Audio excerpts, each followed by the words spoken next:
Hello, मेरा नाम है विकास राजोरा और मेरा सब्जेक्ट है बायोलॉजी। आज जिस टॉपिक के बारे में हम बात करेंगे उस टॉपिक का नाम है प्रेगनेंसी एंड एम्ब्रियोनिक डेवलपमेंट। कल हमने बात की थी, हमारा एक टॉपिक था इम्प्लांटेशन, फर्टिलाइजेशन, कल उसकी बात की थी और उससे नेक्स्ट है आज हमारा प्रेगनेंसी एंड एम्ब्रियोनिक डेवलपमेंट। देखते हैं इम्प्लांटेशन के बाद क्या होता है। आफ्टर इम्प्लांटेशन हमने कल बात की थी ब्लास्टोसिस्ट की। ब्लास्टोसिस्ट में हमने कल दो चीजें बताई थी, एक थी ट्रोफोब्लास्ट और दूसरा मैंने उसमें बताया था इनर सेल मास।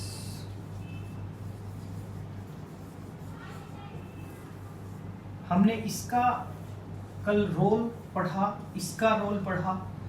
ट्रोफोब्लास्ट का हमने बात की थी कि इसका काम क्या होता है, अटैचमेंट का। देखते हैं ये कैसे अटैच कराता है। क्या होता है, ये जो ट्रोफोब्लास्ट है इट अपीयर्स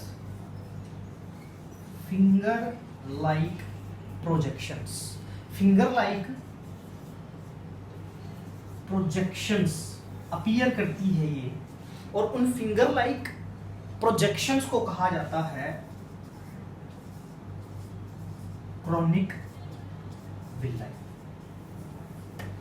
उसे अगर हम डायग्रामेटिकली देखें कि कैसे ये क्रॉनिक विलाई बनाती है, देखते हैं। इम्प्लांटेशन, फॉर एग्जांपल एक रफ सा डायग्राम बना रहा हूं मैं। फॉर एग्जांपल ये यूट्रिन की लाइनिंग है एंडोमेट्रियम, ये है एंडोमेट्रियम, ये है हमारा trophoblast.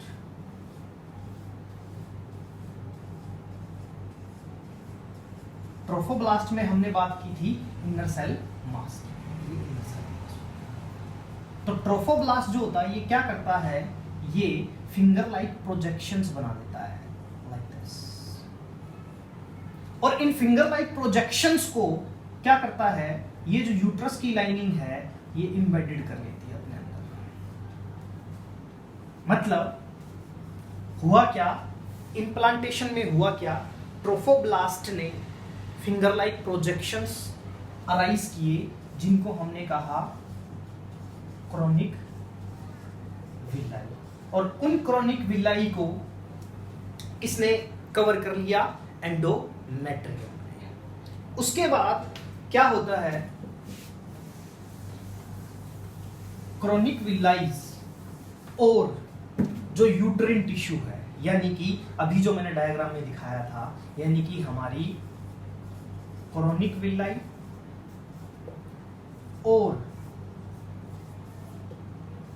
Uterine tissue integrated with each other and form, chronic villi और यूट्रिन टिश्यू ये इंटीग्रेटेड होकर फॉर्म करते हैं एक स्ट्रक्चरल एंड फंक्शनल यूनिट। उस स्ट्रक्चरल और फंक्शनल यूनिट को हम कहते हैं प्लेसेंटा। नाउ हमारे सामने एक नई टर्म आई है जिसका नाम है प्लेसेंटा। क्या है प्लेसेंटा, क्या इसकी डेफिनेशन होगी, क्या इसकी शेप होगी, बात करते हैं। चलो डेफिनेशन के अकॉर्डिंगली प्रॉपरली प्लेसेंटा क्या होती है बात कर लेते हैं। देखो प्लेसेंटा क्या होती है, ये एक डिस्क लाइक स्ट्रक्चर होता है like this. It is a placenta is a disc like structure. How it form, ये बनती है, अभी हमने बताया chronic villi plus uterine tissue, they are integrated with each other and jointly form a structural and functional unit between maternal body and developing embryo is called placenta. उसको placenta बोलते हैं।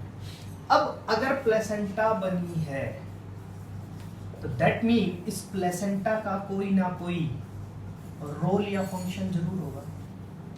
और एक इंपॉर्टेंट चीज मैं बताना चाहूंगा कि ये जो हमारी प्लेसेंटा है और ये जो हमारा पूरा टॉपिक है, यानी कि प्रेगनेंसी और एम्ब्रियोनिक डेवलपमेंट, इसकी हर लाइन से एक क्वेश्चन अराइज होता है। जैसे फॉर एग्जांपल अभी हमने प्लेसेंटा के बारे में पढ़ा, तो सबसे पहले तो क्वेश्चन अराइज होता है ये क्रोनिक विलाइज क्या होती है।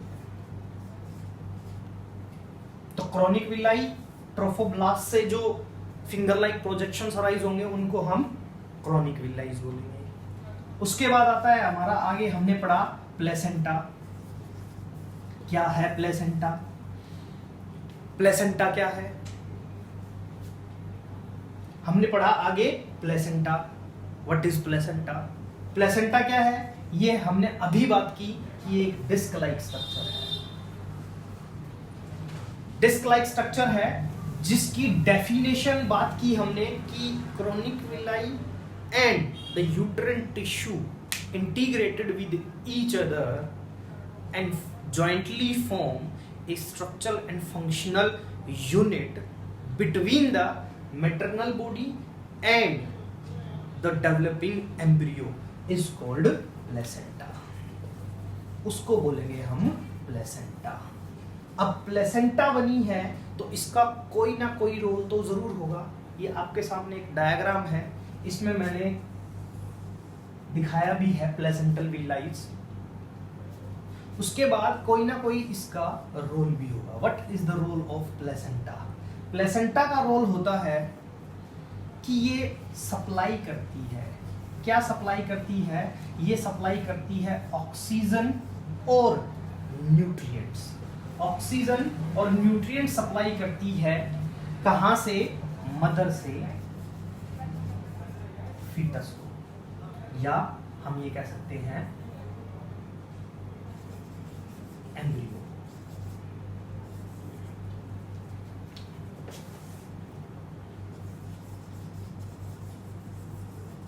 एम्ब्रियो सप्लाई करती है ऑक्सीजन और न्यूट्रिएंट्स मदर से एम्ब्रियो को या फिर फीटस को। हम उसको फीटस भी बोल सकते हैं अगर आप एम्ब्रियो नेक्स्ट स्टेज एम्ब्रियो से हो जाती है फीटस।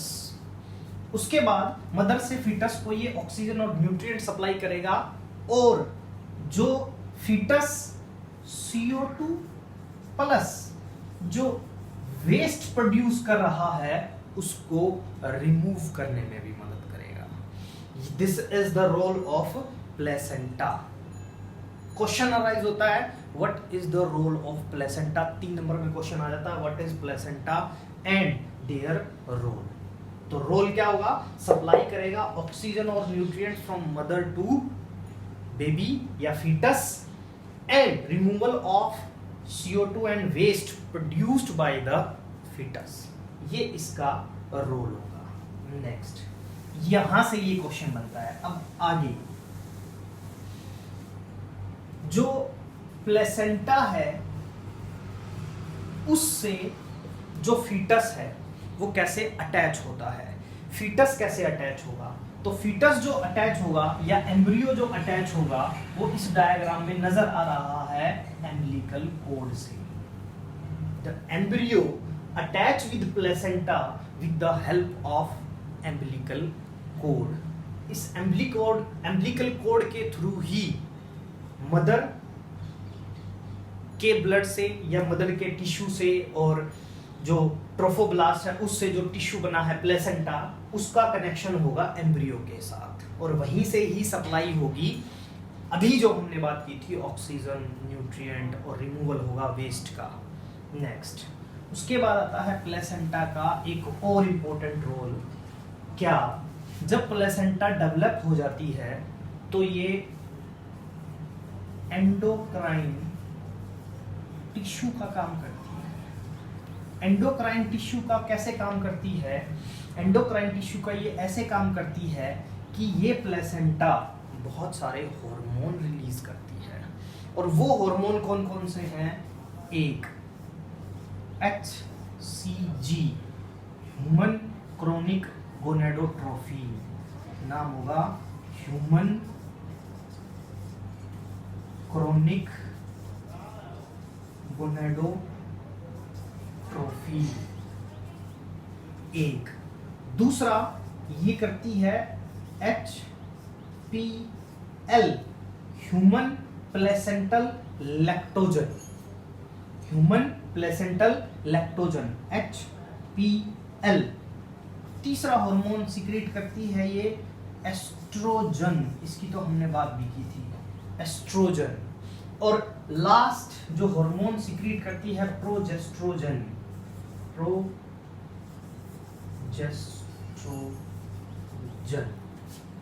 इसीलिए इसको एंडोक्राइन टिश्यू भी कहा जाता है। क्वेश्चन भी ये अराइज होता है कि प्लेसेंटा को एंडोक्राइन टिश्यू क्यों कहा जाता है? Because it secrete hormones like HCG human chronic gonadotropin, HPL human placental lactogen, estrogen और प्रोजेस्ट्रोजन। ये हार्मोन सीक्रेट करती है प्लेसेंटा, इसीलिए प्लेसेंटा को एंडोक्राइन टिश्यू भी कहा जाता है। नेक्स्ट देखते हैं, उसके बाद ये तो वो हार्मोन थे जो प्लेसेंटा से सीक्रेट होते हैं। इसके अलावा फीमेल में इन हार्मोन के अलावा भी जो नॉर्मली उसकी बॉडी में हार्मोन सीक्रेट होते रहते हैं, उनका अमाउंट और उनका लेवल भी बहुत ज्यादा इंक्रीज हो जाता है। वो अदर हार्मोन कौन कौन से हैं? एक कोर्टिसोल, एक तो हार्मोन होगा आपका कोर्टिसोल, दूसरा इसमें हार्मोन है आपका फीमेल में कोर्टिसोल, थायरोक्सिन, बहुत ज्यादा सुना है हमने ये हार्मोन, थायरोक्सिन हार्मोन होता है। इसके अलावा इसमें प्रोजेस्ट्रोजन भी होता है, प्रोजेस्ट्रोजन अभी हमने बात की। इसके अलावा इसमें प्रोलैक्टिन हार्मोन का भी नाम दे रखा है, प्रोलैक्टिन, प्रोलैक्टिन हार्मोन हो गया। तो फीमेल में ये हार्मोन कौन कौन से? कोर्टिसोल हो गया, थायरोक्सिन हो गया, प्रोलैक्टिन हो गया, प्रोजेस्ट्रोजन हो गया।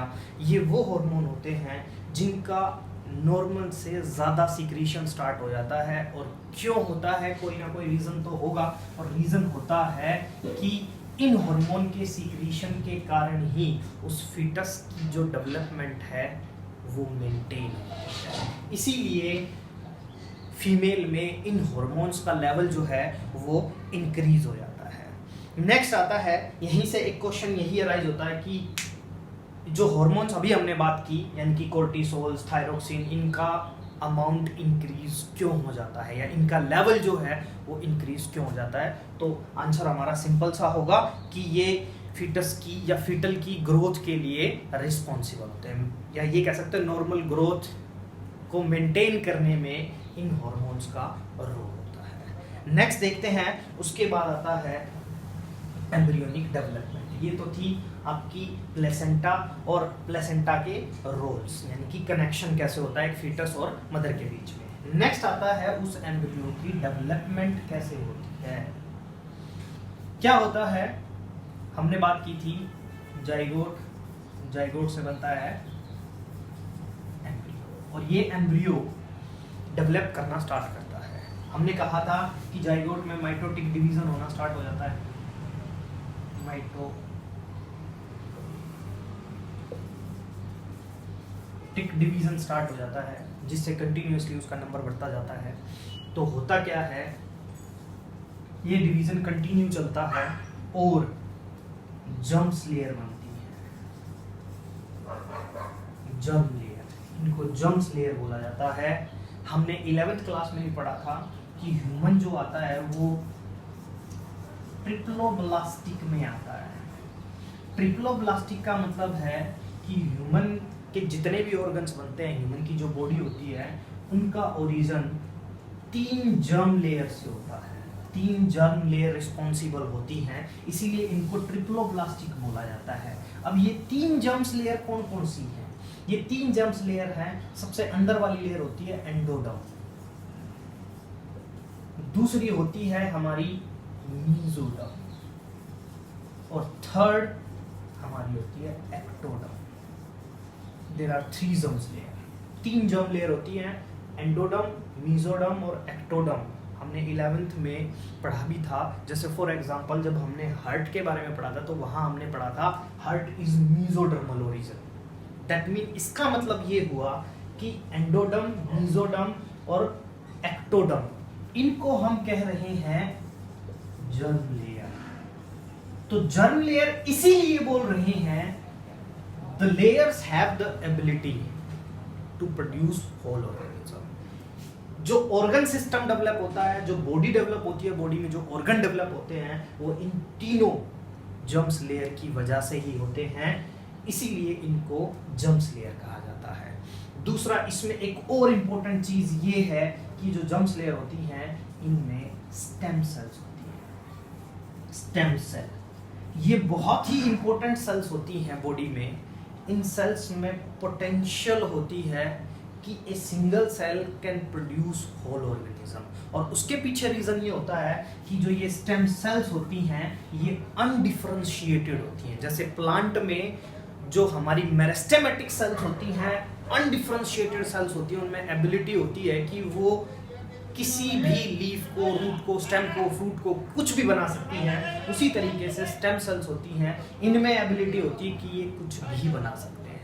मतलब इनसे हम एक पूरा ऑर्गेनिज्म भी बना सकते हैं। इवन जो हम क्लोन करते हैं, क्लोन करने के लिए जो एनिमल में क्लोन करते हैं, एनिमल में क्लोन करने के लिए हम स्टेम सेल्स को ही यूज करते हैं। तो ये स्टेम सेल्स हैं जिनमें एबिलिटी होती है कि ये पूरा ऑर्गेनिज्म बना सके।